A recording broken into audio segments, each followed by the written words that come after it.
شمار فضائل و برکات ہیں۔ جو بندہ دن بھر میں 1000 مرتبہ درود پاک پڑھتا ہے، مرنے سے پہلے وہ جنت میں اپنا مقام دیکھ لیتا۔ صلو علی الحبیب صلی اللہ تعالی علی محمد صلی اللہ علیہ وآلہ وسلم۔ 15واں پارہ سورہ بنی اسرائیل کی آیت نمبر 86، 87، 88۔ اعوذ باللہ من الشیطان الرجیم، بسم اللہ الرحمن الرحیم۔ وَلَئِن شِئْنَا لَنَذْهَبَنَّ بِالَّذِي أَوْحَيْنَا إِلَيْكَ ثُمَّ لَا تَجِدُ لَكَ بِهِ عَلَيْنَا وَكِيلًا إِلَّا رَحْمَةً مِّن رَّبِّكَ إِنَّ فَضْلَهُ كَانَ عَلَيْكَ كَبِيرًا۔ قُل لَّئِنِ اجْتَمَعَتِ الْإِنسُ وَالْجِنُّ عَلَىٰ أَن يَأْتُوا بِمِثْلِ هَٰذَا الْقُرْآنِ لَا يَأْتُونَ بِمِثْلِهِ وَلَوْ كَانَ بَعْضُهُمْ لِبَعْضٍ ظَهِيرًا۔ وَلَقَدْ صَرَّفْنَا لِلنَّاسِ فِي هَٰذَا الْقُرْآنِ مِن كُلِّ مَثَلٍ فَأَبَىٰ أَكْثَرُ النَّاسِ إِلَّا كُفُورًا۔ اللہ کے نام سے شروع جو نہایت مہربان رحمت والا۔ وَلَئِن شِئْنَا، اور ضرور اگر، لَئِن ضرور اگر، شِئْنَا ہم چاہتے، لَنَذْهَبَنَّ بِالَّذِي تو ضرور لے جاتے اسے جو اوحینا ہم نے وحی کی، الیکا تمہاری طرف، ثم پھر، لا تاجدو تم نہ پاتے، لکا اپنے لیے، بہی علینا اس پر، ہم پر یا ہمارے حضور، علینا ہم پر ہمارے حضور، وکیلا وکالت کرنے والا، الا رحمتا من ربک الا مگر، رحمتاً رحمت ہے، من ربک تمہارے رب سے یا تمہارے رب کی رحمت ہے، ان بے شک، فضلہ اس کا فضل ہے، کانا علیکا کبیرہ اس کا فضل ہے تم پر بڑا۔ قل لئن اجتمعت تم کہو، لئن ضرور اگر، اجتماعت جمع ہو جائیں، متفق ہو جائیں، انس والجن انسان اور جن، علی ان یأتوا بمثل هذا القرآن اس پر کہ وہ لے آئیں اس قرآن کی طرح، اس قرآن کی مثل، قرآن کی مانند، لا یأتون بمثلہ وہ نہ لا سکیں گے اس کی مثل، ولو کان بعضهم اگرچہ ہوں ان کے بعض، لبعض ظہیرا بعض کے مددگار، ایک دوسرے کے مددگار بھی بن جائیں تو بھی اس قرآن جیسے نہیں لا سکتے۔ وَلَقَدْ اور ضرور، بے شک، قد بے شک، قد کے ساتھ جب لام لگ جاتا ہے لقد تو ہو جاتا ہے ضرور بے شک، صرفنا ہم نے بار بار بیان کیا، للناس لوگوں کے لیے، فی ھذا القرآن اس قرآن میں، من کل مثل ہر قسم کی مثال بیان، ہر قسم کی مثال سے ہم نے اس قرآن میں بیان کیا، فآبا تو نہ مانا، اکثر الناس اکثر لوگوں نے نہ مانا۔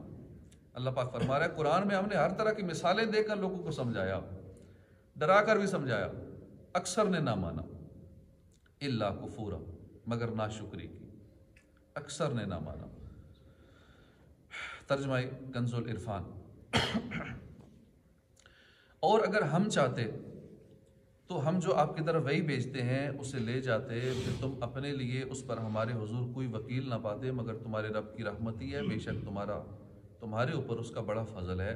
اس آیت اور اس کے بعد والی آیت کا خلاصہ یہ ہے کہ اگر ہم چاہتے تو اس قرآن کو جو کہ شفا اور مومنوں کے لیے رحمت ہے اور ان تمام علوم کا جامع ہے جو آپ کو عطا کیے گئے، اسے سینوں اور صحیفوں سے محو فرما دیا، پھر آپ کوئی وکیل نہ پاتے جو ہماری بارگاہ میں آپ کے لیے اس قرآن کو لوٹا دینے کی وکالت کرتا، لیکن آپ کے رب کی رحمت ہی ہے کہ اس نے قیامت تک اسے باقی رکھا، اور ہر طرح کی کمی بیشی اور تبدیلی سے محفوظ فرما دیا۔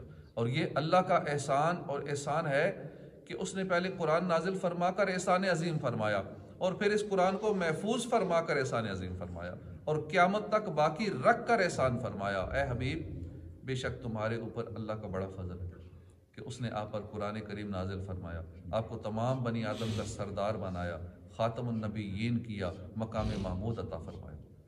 علامہ احمد صاوی نے اس آیت کا معنی یہ بیان کیا کہ اے لوگو، قرآن کے احکام پر پابندی سے عمل کرو، اس میں کمی کرنا چھوڑ دو، کیونکہ ہم اسے تمہارے سینوں اور صحیفوں سے لے جانے پر قادر ہیں، لیکن قیامت آنے تک اسے باقی رکھنا ہماری تم پر رحمت ہی ہے، اور جب قیامت قریب آئے گی تو ہم اسے سینوں اور صحیفوں سے محو کر دیں گے، سینوں سے بھی نکال لیں گے۔ اب بھی ایسا ہوتا ہے، کتنے حافظ ہیں، حفظ کرتے ہیں، اس کے بعد قرآن کہتے ہیں بھول گیا، بھول نہیں گیا، بلا دیا گیا ہے۔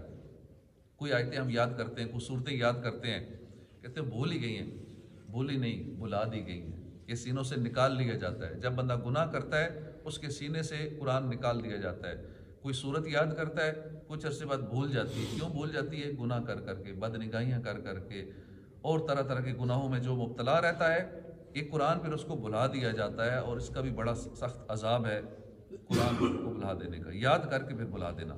قرآن کریم سے متعلق حضرت عبداللہ بن عمر رضی اللہ تعالیٰ عنہ سے روایت ہے کہ قیامت اس وقت تک قائم نہ ہوگی جب تک قرآن جہاں سے آیا تھا وہاں لوٹ نہ جائے،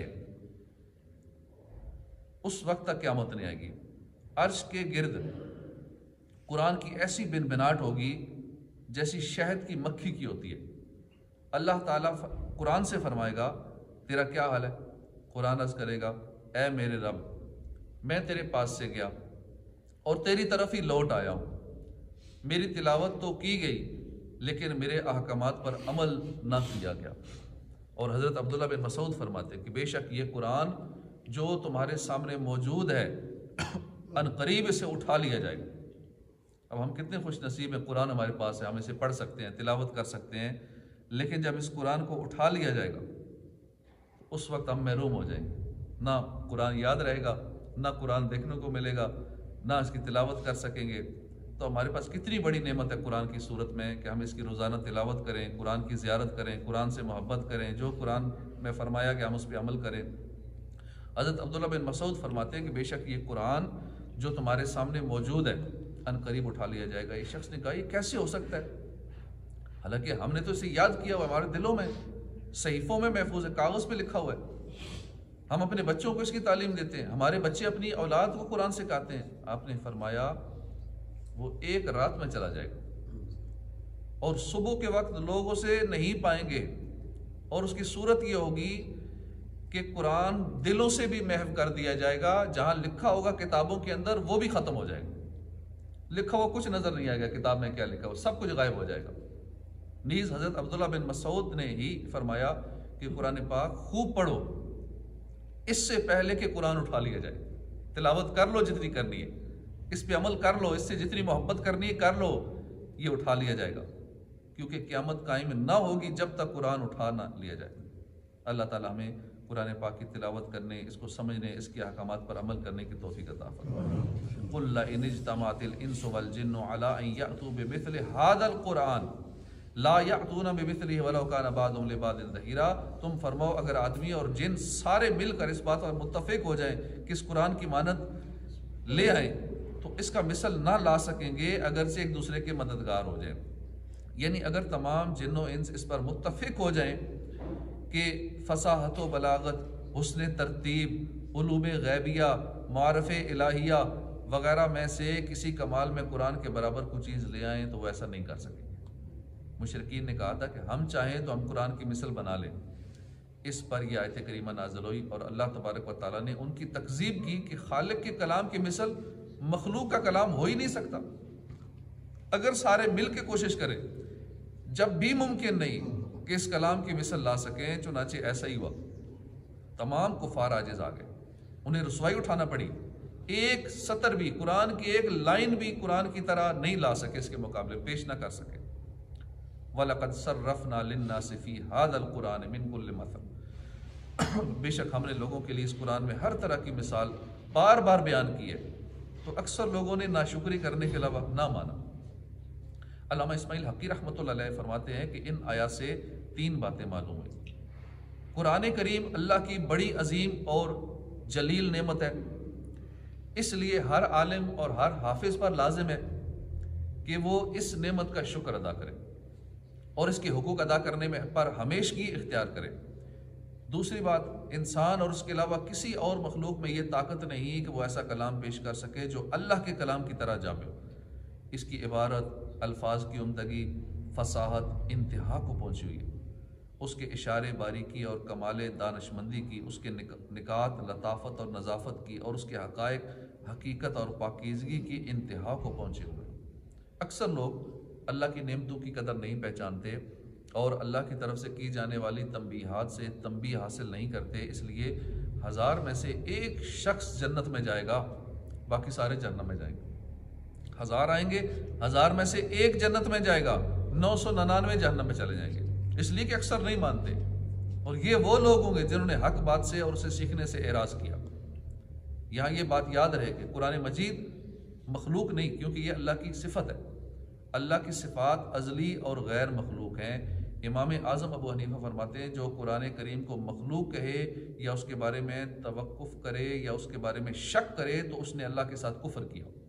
نیز اعلیٰ حضرت امام احمد رضا خان رحمۃ اللہ تعالی علیہ نے فتاوی رضویہ کی 15ویں جلد میں آپ نے یہ فرمایا، رسالہ ہے آپ کا کہ جھوٹ جیسے بدترین عیب سے اللہ کے پاک ہونے کا بیان ہے، اس رسالے میں قرآن عظیم کے غیر مخلوق ہونے پر ائمہ اسلام کے 32 ارشادات ذکر کیے ہیں، اور ان میں یہ بھی بیان کیا ہے کہ 9 صحابہ کرام فرماتے تھے کہ جو قرآن کو مخلوق بتائے وہ کافر ہے، اس لیے قرآن کو مخلوق نہیں کہہ سکتے۔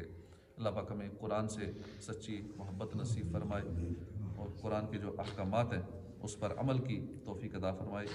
آمین بجاہ نبی الامین صلی اللہ تعالی علیہ وآلہ وسلم۔